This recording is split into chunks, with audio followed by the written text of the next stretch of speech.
सरगोशी के साए रेवंसवुड के छोटे भूले हुए कस्बे में एक कदीम हवेली खड़ी थी जो कई दहाइयों से लावारिस थी।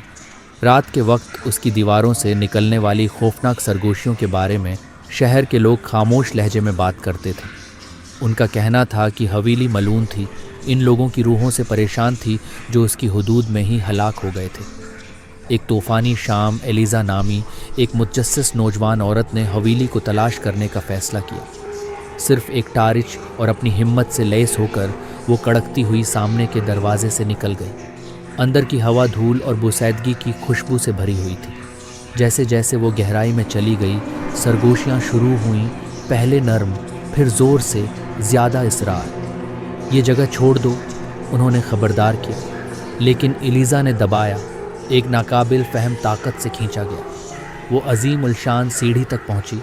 इसके कदम उसके बोझ तले कराह रहे थे। सबसे ऊपर उसे एक दरवाज़ा थोड़ा सा खुला हुआ मिला। इसे धकीलते हुए वो एक मध्यम रोशनी वाले कमरे में दाखिल हुई जिसमें पुराने फटे हुए फर्नीचर और एक बड़े फटे हुए आईने से भरा हुआ था। अचानक सरगोशियाँ बंद हो गईं, जिसकी जगह ठंडी खामोशी ने ले ली। आईने में एलिज़ा का अक्स मस्क होने लगा। इसका चेहरा एक अजीब सी मुस्कुराहट में मड़ गया। इसने नज़रें हटाने की कोशिश की, लेकिन उसकी नज़रें शीशे पर जमी हुई थीं। कमरा मज़ीद ठंडा होता गया और उसे अपने कुंधे पर बर्फीले हाथ की गिरफ्त महसूस हुई। हमारे साथ शामिल हूँ, इसके कान में आवाज़ आई। एलिज़ा ने चीख मारी, लेकिन उसके लब्बों से कोई आवाज़ न निकली।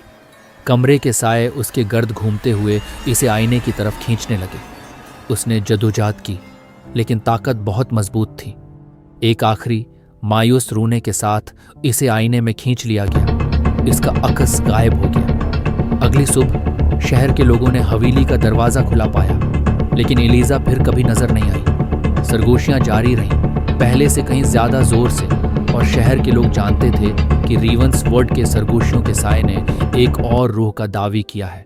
मुझे उम्मीद है कि आपने कहानी का लुत्फ़ उठाया।